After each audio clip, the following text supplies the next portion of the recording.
શ્રીજી મહારાજ કે આ જગતમાં ભુવા અને પાખંડી એ વધી ગયા છે બહુ.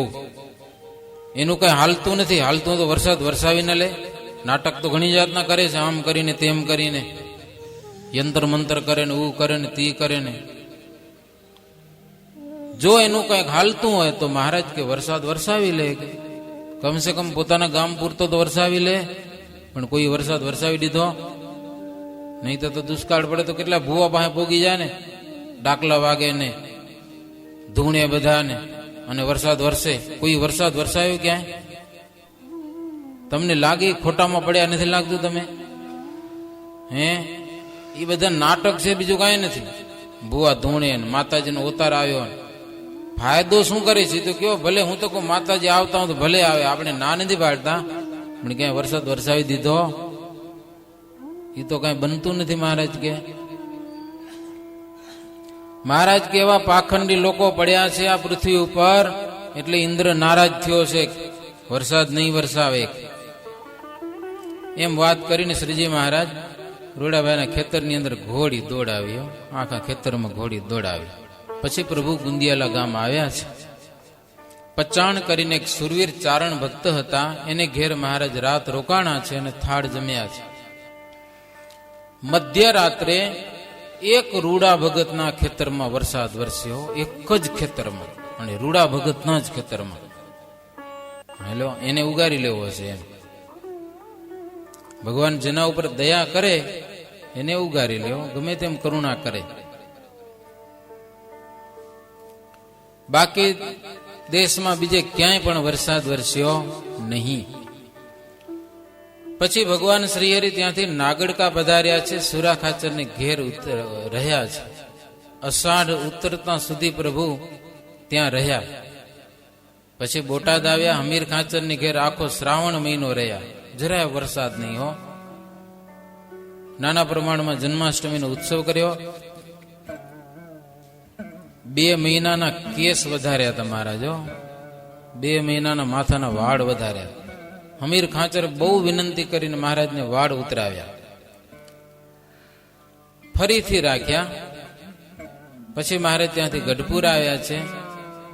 સંધ્યાનો સમય થઈ ગયો તો, અંધારું થઈ ગયું હતું. એબલ ખાચરને શ્રીજી મહારાજે ખબર મોકલાવ્યા કે દેશના ભૂપતિ આવ્યા છે, તમે કયો તેમ ઉપાય કરીએ. ગામમાં કોઈને ખબર ન પડવી જોઈએ અને અમારે દરબારમાં આવવું છે. ત્યારે અભય રાજાએ કીધું, આપણી ઈચ્છા હોય એ પ્રમાણે કરો, જેમ ભાવે તેમ. પછી શું કર્યું મહારાજ? મોહિનીનું રૂપ ધારણ કરી. લો લખ્યું છે, મોહિનીનું સ્વરૂપ ધારણ કરી. દેવ કુસુધા કરાવન પાના, મોહિની રૂપ ધરે ભગવાના. તૈસે રૂપ ધારણ તબ કીને, અભયન રૂપ કે રહે આધીને. મોહિનીનું રૂપ એટલે એક સ્ત્રીનું રૂપ ધારણ કરી અને બજારમાંથી હાલ્યા આવ્યા અને અભય રાજાના દરબારમાં આવી અને પ્રભુ છાના રોકાણા. બસ કોઈને દર્શન દે નહીં. સંતોને પણ કહી દીધું, જ્યાં સુધી અમારો પત્ર ના આવે ત્યાં સુધી કોઈએ પણ ગઢપુર આવવું નહીં. છાના, ક્યારેક કારિયાણીમાં છાના રે, ક્યારેક ગઢપુરમાં છાના રે. મનાઈ આવવાની. એકવાર શ્રીજી મહારાજ ગઢપુરમાં હતા, ઘણા બધા મહિનાઓ થઈ ગયા. મુક્તાનંદ સ્વામીની ઈચ્છા થઈ પ્રભુના દર્શન કરવા છે, પણ આજ્ઞા નથી, છતાં પણ દર્શન કરી લઈએ. હવે ભિક્ષા માગવાને બહાને તો ગમે ત્યાં જઈ શકાય, સાધુનો ધર્મ છે ને. નારાયણ હરે સચ્ચિદાનંદ પ્રભુ એમ કહેવા માટે મને ન હોય ને. અને રૂપે થોડુંક બદલી નાખ્યું, જગતના બાવા હોય ને એવું આમ બધું કરી અને મુક્તાનંદ સ્વામી દાદા ખાચરના દરબારમાં ગયા. નારાયણ હરે સચ્ચિદાનંદ કરીને ઉભા રહ્યા. ભિક્ષા પણ આપી, જેમ આપતા હોય એવી રીતે. મહારાજના દર્શન થયા ન થયા એવું થયું હો. અને ભિક્ષા મળી ગઈ એટલે પાછા વળવું જ પડે. પછી ડેલીમાં ગઢપુરમાં થોડીક દૂર ડેલી છે, ઉત્તર બાજુની. એ ડેલીમાં મુક્તાનંદ સ્વામી બેઠા બેઠા પછી કીર્તન ગાય હો, દર્શન થઈ જાય. મેરે તો તુમા જીવન બાલ મુકુંદા, બિન દેખે મોએ કલ ન પરત હે, જ્યું ચકોરી બિનુ ચંદા, મેરે તો તુમા જીવન બાલ મુકુંદા. સરસ મજાનું એક નાનું વાજિંત્ર લઈને કીર્તન ગાતા હતા. મહારાજ કોઈ હરિભગત ને ક્યાં કોણ ગાય છે, જાઓ તો. હરિભગત ગયા, જોઈને આવ્યા પાછા. મહારાજ કે કોણ ગાય છે? તો કોઈક બાવો છે કે લે બેઠો બેઠો ગાયા કરે છે, કોણ છે ખબર નહીં. મહારાજ કે હરખું જોઈ આવો કેવો બાવો હોય એટલે. તો વળી ગયા તોય ખબર ન પડી કેવો વેશ પલટો કર્યો હશે. તમે વિચાર કરો, હરિભગત ઓળખી ન ગયા મુક્તાનંદ સ્વામીને. ત્રીજી વખત મહારાજ કે એને બોલાવો, બાવો છે કયો કે અહીંયા બોલાય આવો, એને કેજો મહારાજ બોલાવે છે એમ કેજો, જાઓ. અને કીધું મહારાજ બોલાવે, તમે કોણ છો? એટલે દોડતા દોડતા આવ્યા મુક્તાનંદ સ્વામી. વિચાર કરો, મહારાજ જેને ગુરુ માને એવા મુક્તાનંદ સ્વામી. જોકે આવી ઘણી બધી વાતો છે સત્સંગમાં, અનેક ભગવાનના દર્શનને માટે ભક્તો કેટલા ઝંખતા હતા. મહારાજ મોહીનું સ્વરૂપ ધારણ કરીને ગઢપુરમાંથી દાદા ખાચરના દરબારમાં પહોંચી ગયા અને છાના રહ્યા હો. કોઈ હરિભગત આવે, મહારાજ ક્યાં છે? તો કે મહારાજ તો કચ્છમાં છે. કે એમ કે શું કે ઓરડા છે ને, ઉત્તરા દરબારના, દક્ષિણા દરબારના, ઉગમના બાદના, આથમણા બાદના બધા જુદા જુદા ઓરડા છે ને, તો ઓરડાના નામ રાખી દીધેલા. એક ઓરડાના નામ રાખેલા કચ્છ, બીજાનું ગુજરાત, ત્રીજાનું કાઠિયાવાડ, ચોથાનું ઝાલાવાડ, એમ અલગ અલગ નામ રાખી દીધેલા. મહારાજ જે ઓરડામાં હોય ને એનું નામ લઈ દે એટલે હરિભગત પાછા હાલે જાય. દર્શન તો થાય નહીં, ખોટું ન બોલવું પડે અને હરિભગતને ખબર ન પડે. લ્યો આવી તો મહારાજ યુક્તિઓ કરતા પાછા હંતાવું હોય ત્યારે. દર્શન થતા નહીં ભક્તજનોને. એમાં એક કથા છે, આખી કથા તો નહીં કહું, પણ બ્રહ્માનંદ સ્વામી થોડુંક આ દર્શન કરવાનું હળવું કર્યું હતું. સુણો ચતુર સુજાણ એમ ન ઘટે રે તમને દીનાનાથજી, આવા કીર્તન લખીને મોકલ્યા.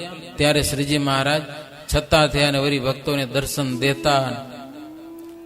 એક તો દુષ્કાળ અને બીજા ભગવાનના દર્શન ન થાય, મોટો દુષ્કાળ હતો, જબરજસ્ત. શ્રીજી મહારાજ દરબારમાં આવ્યા છે, અભયરાજાને આધીન થઈને પ્રભુ રહ્યા છે ગઢપુરમાં. મુક્તાનંદ સ્વામી કહે છે, ઉત્તમ રાજા ભગવાનનો ભગત હોય, ભગવાનને આધીન હોય, સદભાવના વાળો હોય તો ભગવાન ત્યાં પ્રેમથી રહે છે. બાકી ધનાઢ્ય હોય પણ ભાવ ન હોય ને, એના ઘરને ભગવાન શ્રીહરિ સમસામ જેવું માને છે.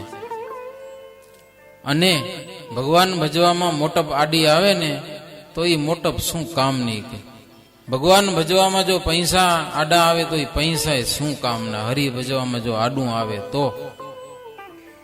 તો મહારાજ કે સમજણ છે, રાજા અને દેવમાં નથી એવું સમજે કે એવું મને આ સત્સંગમાં મળ્યું છે, અને શ્રીહરિ ઉપર પ્રેમ રાખે. અભયના ભવનમાં શ્રીહરિ આવ્યા ત્યારે અભય રાજા દીવો કરેલો છે, પણ મહારાજને મોહિની સ્વરૂપે જોયા હો. મહારાજને કે કોણ છો? ભલે પછી મહારાજે સ્વરૂપ અદ્રશ્ય કરી દીધો અને અભય રાજાને કીધું અમારે છાના રહેવું છે, કોઈને કહેજો નહીં. કાંઈ વાંધો નહીં, આવી જાઓ પ્રભુ, કોઈને ખબર ન પડે. પછી મહારાજ ત્યાં કરીને દરબારમાં રહેતા હતા. કોઈ સંતો ભક્તો આવે નહીં, એ ધ્યાન ભજન ને કીર્તન થાય હો જોરદાર. નિષ્દિન ભાવથી સેવા પૂજા મહારાજની થાય અને આવું થતું હતું. મુક્તમુનિ કહે છે, ઉત્તમ રાજા પૃથ્વી પર અનાજનું વાવેતર ઢીચણ સુધી આવ્યું, પછી વરસાદ વરસ્યો નહીં. ન વરસ્યો એટલે ન જ વરસ્યો, એટલે બધું સુકાઈ ગયું. દિવસે બે પોર વાદળની ઘટ્ટા રહેતી. હે આમ વાદળ જામે જોરદાર. મનમાં એમ થાય બધાને કે હમણાં વરસાદ આવશે, હમણાં આવશે, હમણાં આવશે, પણ છાંટો ન પડ્યો. રાત પડે એટલે બધા વાદળ હંકેલાઈ જાય અને રાત ચોખ્ખી, સમજ્યા ને, તારા અને ચંદ્રમા દેખાય એવી ચોખ્ખી રાત થાય. એમ તો 2 મહિના વીતી ગયા દિવસે અંધારું અને રાત્રે અંજવાળું લ્યો આકાશમાં. આવું થયું પણ વરસાદ વરસ્યો નહીં. શ્રાવણ માસમાં વાવેતર બધું સુકાઈ ગયું, અન્ન થઈ ગયું મોઘું, પૈસા દેતા પણ હવે અન્ન મળતું નથી. મુક્તાનંદ સ્વામી કહે છે, ઉત્તમ રાજા, સોના કરતા પણ અનાજ મોઘું થઈ ગયું. કેવી પરિસ્થિતિ હશે? સોનું સસ્તું મળે પણ અનાજ તમને મોઘું મળે. આવું અનાજ મોઘું થઈ ગયું, મળતું નથી ક્યાંય. મોટા મોટા જમીનદારો પણ રંક થઈ ગયા અને જ્યાં ત્યાં કહેવા લાગ્યા કે અમને ચાકર તરીકે રાખો, અમને નોકર રાખો, જી આવે અમને ખાવાનું દેજો, ગમે તેવું દેજો અને ખૂબ કામ કરાવજો. સડેલું હાલશે, ઉતરશું હાલશે, લુખું હશે, પાખું ગમે તેવું હશે, પણ કંઈક અમને ખાવા દો, અમે તમારા નોકર તરીકે રહીએ. જમીનદારો પણ આવી પરિસ્થિતિ થયેલી છે. એક વખત અમને અન્ન આપજો, જેવું તેવું. પણ કોણ રાખે? ખાવાનું જ ન હોય તો કોણ નોકર રાખે? ખડ ધાન્ય પણ ક્યાંય મળતું નથી. એમ કરતા કરતા એવો ભયંકર દુષ્કાળ આવ્યો કે શરીરમાં હવે વસ્ત્ર પહેરવાય નથી મળતું. આવી પરિસ્થિતિ ઊભી થઈ. ફાટેલા તૂટેલા કપડાં પહેરી અને માણસો ફરે છે. કેટલાક માણસો તો વસ્ત્ર વિનાના ફરતા હતા. કેવા લાગતા હશે તમે કયો? હાવ કપડાં વગર. એવો દુષ્કાળ પડ્યો કે પહેરવા કપડું પણ રહ્યું નહીં, જૂનું વસ્ત્ર પણ રહ્યું નહીં. કુવા હોય ત્યાં કોષ તૈયાર કર્યા પણ કુવામાં પાણી રહ્યા નહીં, સૂકી ગયા પાણી. પશુઓ પણ ઘાસ નહીં મળવાથી મરવા લાગ્યા છે. અનેક પશુઓ, અપાર પશુઓ મરી ગયા અને ઘણા બધા મઉ મરી ગયા. મઉ એટલે ભિખારીઓ બધા. માણસોને ખાવા ન મળે તો ભિખારીઓને કોણ ખાવા દે કયો? જથ્થાબંધ ભિખારીઓ બધા મરી ગયા. શ્રીજી મહારાજને આ બધી વાતની ખબર પડે એટલે પ્રભુ પોતે દયા કરતા હો. અભયરાજાના દરબારમાં રહ્યા હતા ગુપ્તપણે, પણ દરરોજ આજુબાજુ રાંકા લોકો હોય ને અભયરાજા દ્વારા દરરોજ એક એક શેર મહારાજ ખીચડી અપાવતા અને લોકો બધા આડાવરા પડ્યા રહેતા. 24 કલાકમાં એક વાર ખીચડી, શેર ખીચડી ખાવા મળી જાય. જીવતું તો રહેવાય કે ન રહેવાય? હે, રેવાય. થોડુંક મળી જાય તો હાલે.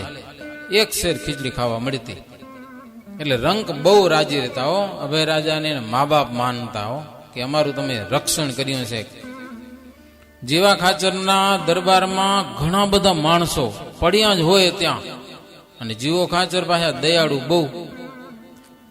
કેટલાક કાઠીઓ ભૂખે મરવા માંડ્યા એટલે અહીંયા આવ્યા જીવવા માટે. ગઢપુરમાં આવી ગયા છે જીવા ખાચરને ત્યાં.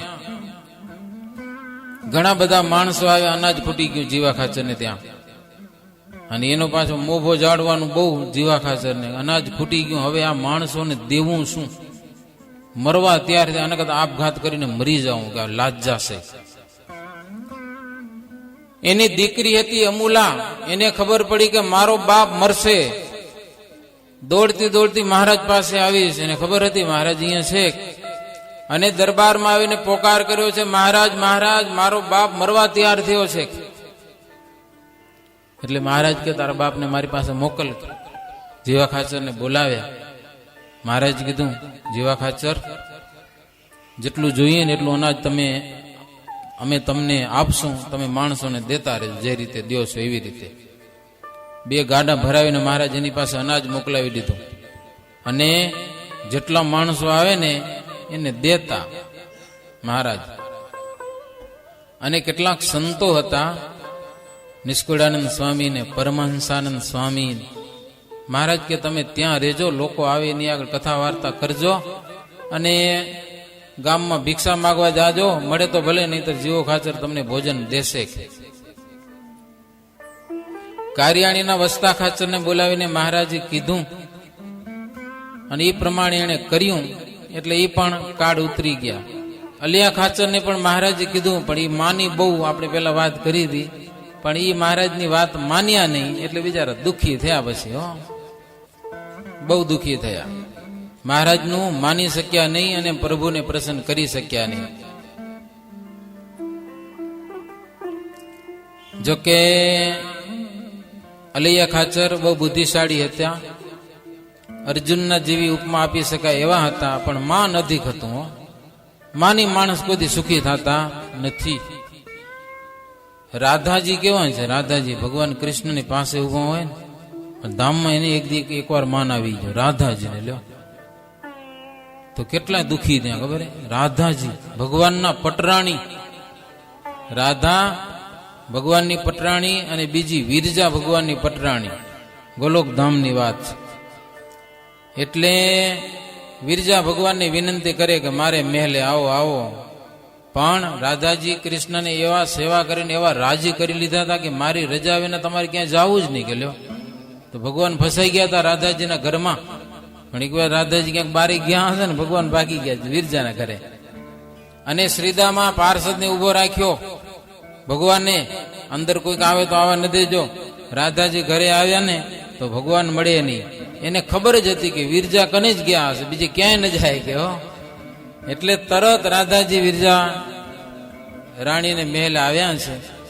તો ત્યાં શ્રીદામાં પાર્ષદ ઉભા છે. રાધાજીને અટકાવી અંદર જવાની મનાઈ છે. રાધાજી કે મને ના પાડનારો તું વરી કોણ? કે લે, અરે પણ હું નથી ના પાડતો, ભગવાને કીધું છે મને કોઈને અંદર આવવા ન દેજો. અરે હું કોઈ માયલી નથી, કે મને શું કામ ના પાડે? કે શ્રીદામાં કે અંદર જવા નહીં દઉં, કે પછી મારા બાજ જ્યાં બે જણે લ્યો. ને શ્રીદામાનું અપમાન કર્યું. રાધાજીએ સાપ દીધો કે તું રાક્ષસ થઈ જા.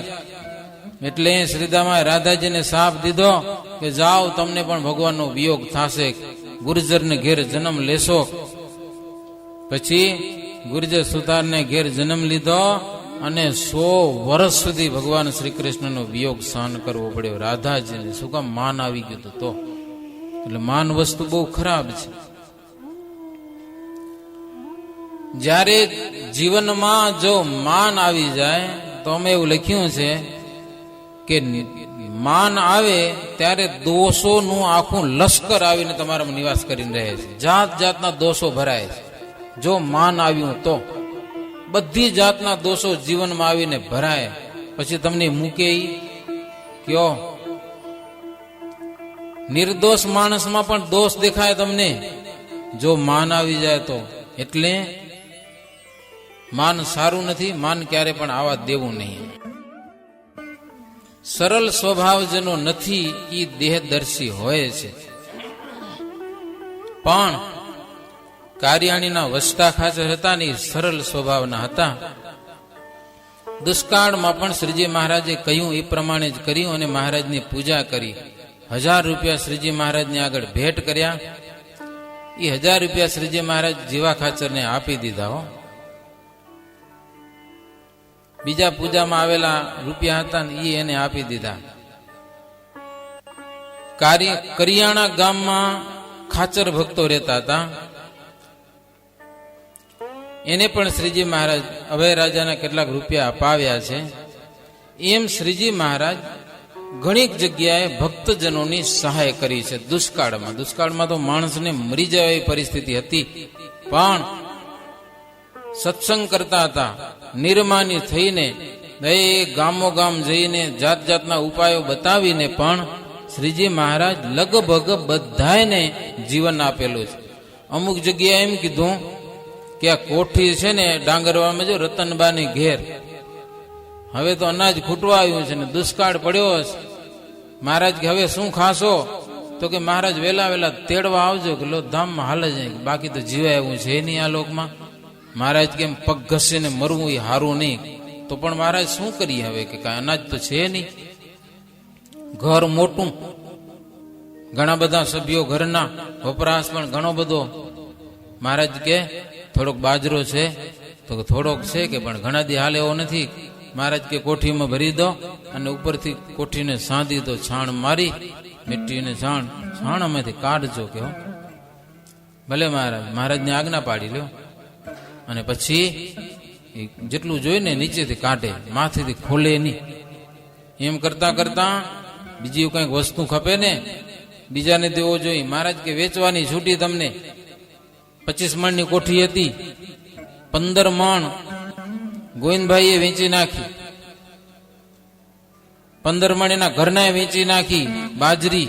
તો તોય માંથી નીકળ્યા જ કરે છે. હો, આખું વરસ જેટલા માણસો આવે, કોઈ સંતો આવે, કોઈને ના જ ન પાડે, એમાંથી કાઢી કાઢીને દેતા જ આવે. વરસ આખું વ્યતીત થઈ ગયું. પછી ગોવિંદભાઈના ઘરનાને વિચાર થયો કે હજી એમાં કેટલું હશે. માથેથી ખોલી લ્યો કોઠી. મારે જ ના પાડી તો ખોલજો નહીં. હજી એમાં ખૂટતું કેમ નથી? એમ કે 25 મણ બાજરી તો અમે હાથે વેચી નાખી, અને આટલા બધા માણસો આવે, જી આવે એને આપીએ છીએ, કોઈને ના પાડતા નથી, ખૂટતી કેમ નથી? પછી માથેથી ખોલી, સમજા ને, ખોલીને જોયું ને તો ફૂલ ભરી હતી, સમજા, આખી ભરી હતી. પછી પાછી સાંધી દીધી એવી નહીં. પાછી ગોવિંદભાઈ ઘરે આવ્યા, નજર ગઈ તો કંઈક તાજું, વરસ પછી લીપ્યું, ફરક તો પડે ને, કે આમાં તાજું આને ખોલી હતી. એના ઘરના કે મને એમ કે હજી ખૂટતી નથી, કેટલી હશે એમ જોવા માટે ખોલી હતી. કે લ્યો ગોવિંદભાઈ કે ખલાસ, હવે ના હાલે, કે હવે પૂરું થઈ ગયું, મહારાજનું વચન પૂરું થઈ ગયું. પછી 25 મણ કાઢીને એટલે બાજરી ખલાસ થઈ ગઈ. એમ ઘણા બધા ગામમાં, દેવડા ગામમાં શ્રીજી મહારાજ પધાર્યા હતા. જોકે ભાવિક ભગત હતા, હરક્ષા વાણિયા હતા. હવે ગરીબ હતા, પણ ભાવ બહુ મહારાજને વિશે, મહારાજને જમાડવા છે. મહારાજને આમંત્રણ આપ્યું, મહારાજ એના ઘરે પોગી ગયા. મહારાજ કે કંઈક સગવડ કરો.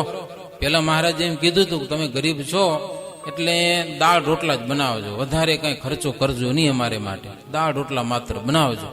ભલે મહારાજ. ગયા ઘરે, એના ઘરનાને કીધું કે મહારાજ જમવા આવશે, ભોજન બનાવવાનું છે. એના ઘરના કે ભગવાન જેવા ભગવાન આપણા ઘરે આવે ને કે દાળ રોટલા ખરાવાય, કે મહેમાનને આપણે શીરો જમાડી. કે લ્યો. પછી તો મહારાજ આવ્યા એટલે સરસ મજાનું દૂધ પાક ને માલપુઆ ને ભજીયા ને આવું સારામાં સારું ખર્ચો કરીને પણ ભોજન બનાવ્યું. પછી મહારાજ જમ્યા. મહારાજ બોલ્યા કાંઈ નહીં, છાના માને જમી લીધું. જમ્યા પછી શ્રીજી મહારાજ બેઠા. મહારાજ કે ભગત, એ બધા જમી લીધું. પછી મહારાજ કે અમને એમ હતું કે તમે ગરીબ છો, પણ ગરીબના ઘરે આવું ભોજન ન મળે. ગયો મહારાજ કે અમને ભેટમાં 500 રૂપિયા જોઈએ. એટલે ભેટમાં, નહીતર સંતો પધરામણી કરવા આવે પણ તમને એમ નહીં કહેતા કે આટલા રૂપિયા જોશે ભેટમાં, એમ નથી કહેતા ને. તમે યથાશક્તિ જી મૂકો. પણ શ્રીજી મહારાજ કે 500 રૂપિયા જોઈએ. હવે તેદીના જમાનાના 500 એટલે આજે તમે ખીચામાં નોટ કાઢીને દઈ દો. તેદીના જમાનાના 500 એટલે 50,000 થી વધુ કહેવાય. કઈ તો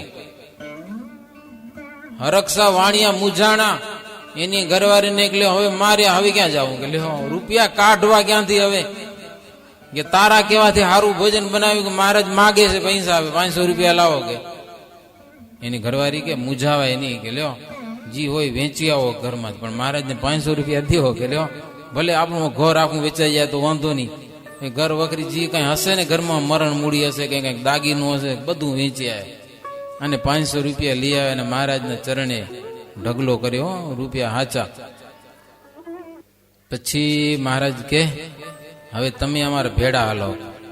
એ ગાડું લેવરાવ્યું, ગાડા જોડાવ્યા થોડાક, અને શ્રીજી મહારાજ જેતલપુર બાજુ લઈ ગયા. અને ત્યાંથી તુવેરની દાળ લેવરાવી. દુષ્કાળ આવવાનો છે, મહારાજને ખબર હોય ને. 500 રૂપિયાની તુવેરની દાળ લેવરાવી. 1 રૂપિયાની 4 મણ. તમે ભાવ જુઓ. તમે તુવેરની દાળ 1 રૂપિયાની 4 મણ. એના તો ગાડા ભરાવી. અને મહારાજ કે તમારે ઘરે હાંચવી દો, અમને જરૂર પડશે ત્યારે મગાવશું. જાઓ. રાખી દીધી બધી. અને પછી આવ્યો ભયંકર દુષ્કાળ. દુષ્કાળ આવ્યો અને લોકોને ખબર પડી ગઈ કે આના ઘરમાં તુવેર દાળ ઘણી બધી પડી છે. રાત પડીને ચોર લોકો ચારે બાજુ આંટા માર્યો. આ વાણિયાએ મહારાજને કાગળ લખ્યો કે મહારાજ તમારી દાળ લઈ જાઓ. હવે તો મારે રાત પડે ને મારે તો ઉજાગરો થાય છે, કે દિવસ ઉગ્યા જેવું થાય છે. મહારાજ કે અમારી નથી, તમારી જ છે, તમે એને હવે વેચી નાખો, લોકોને દો. તેથી ભાવ કેટલો હતો કે 1 મણના 4 રૂપિયા મળે. પછી ભાવે વેચાણી. અને હતા ગરીબ પણ તવંગર થઈ ગયા. સમજાને? ડબલના 4 ગણા રૂપિયા મળ્યા ને એમાંથી, અને સુખી થઈ જાય. આવી રીતે શ્રીજી મહારાજ ઘણા બધા ભક્તજનોને દુષ્કાળમાં નિભાવ્યા છે. કેટલાક તો કાઠીના છોકરાઓ બધા આમ તો સાધુ થવા આવતા ન હોય, પણ હવે જાય ક્યાં, કાંઈ ખાવા મળે નહીં, ભૂખે મરે. તે સાધુ જ્યાં રહેતા હોય ને ત્યાં હારા આવીને રે હો, ધોતિયા બોતિયા પહેરીને ખાવા તો મળે સાધુ ભેડું, પણ સંતો જ્યાં રહેતા હતા ને ત્યાં ભોજન તો મળી રહેતું હતું હો, મહારાજની કૃપાથી કોઈ દુઃખી થતા નહીં. જીવેન્દ્રને ઘેર ગુજરાન કરવા માટે જે કાઠી આવતા હતા એ કેટલાક કાઠીને શ્રીજી મહારાજ સત્સંગમાં જ્યાં સંતો હતા ત્યાં મોકલી દેતા હતા. હો, જાઓ તમને મળશે, જમવા મળી રહેશે. ઝાલાવાડ દેશ ફરીને શ્રીહરિ ગઢપુર આવ્યા એ બધી વાત કહીએ છે. ગઢપુરમાં એક મોટા શાસ્ત્રી આવેલા, વડોદરાના ગંગાધર નામે કરીને અંગ્રેજનું કામકાજ કરતા હતા. અભયરાજાને ગરાસ નિમિત્તે ઘણું બધું દુઃખ આવેલું હતું એટલા માટે આવ્યા હતા, પણ એને આ બધું દુઃખ દૂર કરેલું છે. એટલે મહારાજ એના ઉપર બહુ જ પ્રસન્ન થયેલા છે.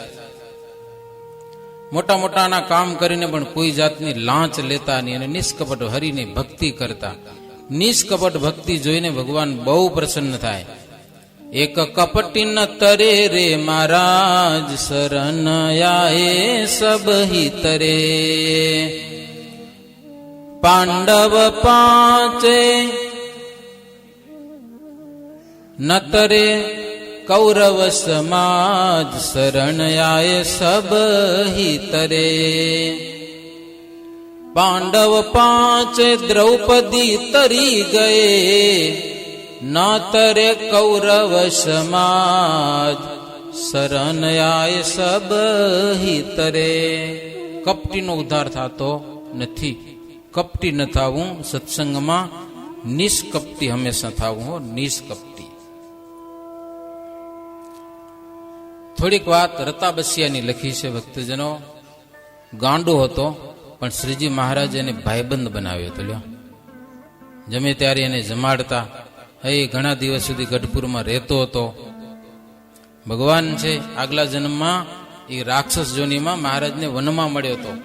જંગલમાં રાક્ષસ થઈને આમ પડ્યો હતો અને મહારાજ રાત્રે ગયા, નીલકંઠ વર્ણી રૂપે હૂતો હતો ને, એને મારી લાત કે હૂતો શું કે મને રસ્તો તો બતાવ, ભૂલી ગયો. મહારાજ કે લ્યો ભગવાન, બોલો રાક્ષસ પણ ઓળખી ગયો આ તો ભગવાન છે કે નહીં, તો ભરખી જાય માણસોને. પણ મહારાજના ચરણો સ્પર્શ થઈ ગયો. બીજો જન્મ એને કાઠીમાં મળ્યો અને એ રતો બસ્યો હતો. શ્રીજી મહારાજ બહુ પ્રશંસા કરતા એની અને કહેતા અવારનવાર કે તને કંઈક જોઈતું હોય તો કહેજે, હો જી જોઈશે આપશું. તે રતો બસ્યો કે મહારાજ આ જગતમાં તમારા કરતા કંઈક સારી વસ્તુ દેખાશે તો માગશું, કે નહીં તો તમે મળ્યા છો બીજું શું જોઈએ. કે લ્યો મહારાજ કે વાહ, કે તારી સમજણ તો જબરજસ્ત છે. દુનિયા ભલે તને ગાંડો કે પણ અકલ તો છે. હો, તમારા કરતા સારી વસ્તુ દેખાશે ને તેથી માગશું, કે ત્યાંથી કઈ માગવું નથી. તો આવા ભક્તજનો ઉપર ભગવાન બહુ પ્રસન્ન થતા, મહારાજ બહુ રાજી રહેતા.